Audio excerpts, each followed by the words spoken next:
Grace and peace, and spoiler alert for Spencer Confidential. My name is Ryan, and I'm the movie pastor. I use my movie pass to watch movies when the theaters are open, but right now I'm watching a lot of Netflix, and I saw Spencer Confidential. It was number one in Netflix for a hot minute there, but streaming is hard. Anyway, I interpret movies theologically and pay attention to what questions they're asking us about the deeper meaning of goodness and badness in life and truth. And I think Spencer Confidential asks us the important question, in a corrupt world, what does it look like to actively take an interest in other people's problems and to try to do the right thing? I'm going to take apart that sentence a little bit.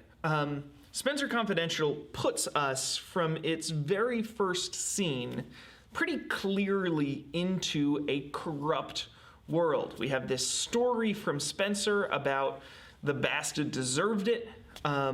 Yes, it's true, I did assault an officer, my supervisor, but that was what was necessary. This is a world in which sometimes doing the right thing means doing the illegal thing or the wrong thing, because sometimes the law is just wrong. We also see in, the cold open, like before the credits roll, this prison fight where Spencer, again, for being like a nice guy and hanging out in the library doing the right thing in prison, is betrayed by one of his prison friends because you're going free, and we just want to make sure that we have a show of force. We remind you not to go digging into old stuff. Get out of Boston and go be a truck driver or whatever you're going to do, and to make sure you remember that here's a slug to the face. So it's a corrupt world. There's a line in it that I really liked, and I want to read it to you. I have it down here. Spencer says, "It's simple. The FBI does not solve crime, they manage them. They play some big abstract game trying to trade up for some vague master plan, a big fish, which they never do." Great depiction. Like it's believable. So we're left to ask what already is a theological question. How much is the world of Spencer Confidential representative of the real world?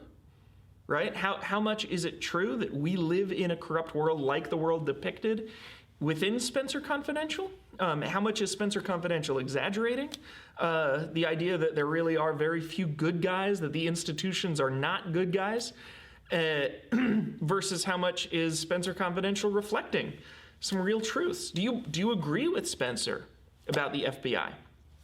Those are important questions. And I would say, as a pastor, they're questions that deal with sin nature, right? How broken is the world? Do we truly live in a sinful, fallen, broken world? Are our institutions sinful, fallen, and broken? I would say they are. So that this depiction maybe highlights more of the corruption, but doesn't create it.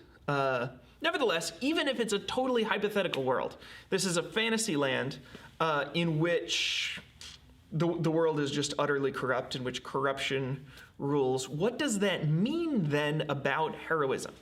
Because so many of the other hero movies, so many of the other movies that concern people doing the right thing, people saving, we are dealing with a world that rewards that, right? Luke and Chewie get their medals. Well, Chewie doesn't get his medal.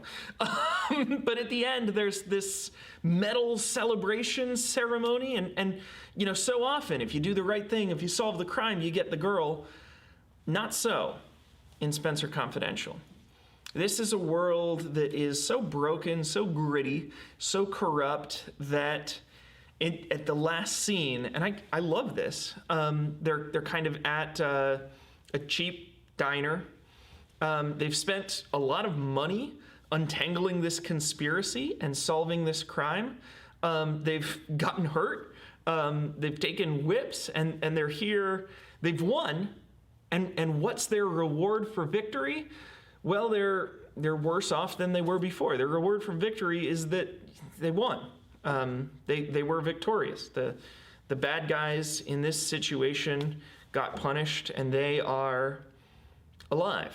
They have the opportunity to do it again. You know, Spencer sees on TV some other injustice that's going on, and Alan Arkin is like, don't do it, don't get any ideas, right? Because in a corrupt world, the wicked prosper. In a corrupt world, if you live your life seeking to lie, to cheat, to steal, to accumulate money and power for yourself, you probably will accumulate money and power for yourself. That will be allowed to happen. Nothing will stop you. Similarly, if you choose, even in a corrupt world, to care for and love other people, if you spend your time taking care of other people and helping them with their problems, you still have the possibility, you still have the capacity to help people with their problems. That can happen in a corrupt world. But you're not going to get a medal for it. In fact, you're probably going to accumulate less money and power because you're going to be spending your time caring about others. Do it anyway. Do it anyway, because that's what the world needs, because that's the right thing to do, because that's what's going to make you happy when you put your bed down on your pillow, you put your head down on your bed, on your pillow at night. It's worth it, but it's not worth it because of the rewards. It's worth it because it's just right. Wouldn't we rather watch Spencer than watch, Bokeem Woodbine's character? Wouldn't we want to live a life like that? I think it does a good job of depicting that. Obviously, that goes straight to the gospel. The idea that the world we live in is corrupt enough that we would crucify an innocent man, that we would punish someone whose only crime was love, whose only crime was teaching truth. And so the idea that Jesus entered into a corrupt world, concerned himself with the problems of others, and was duly rewarded for that with suffering, connects directly. But it was also Jesus's advice to us. He talked in Matthew's chapter 5 and 6, beware of practicing your piety before men that they might think well of you. Surely those have received their reward, right? If that's what you're working for, if you're trying to impress people, you'll get that. You'll impress people. But what's really worth doing, what the reward you should really seek for, the treasure you should really store up, is this other kind of treasure, this treasure in heaven.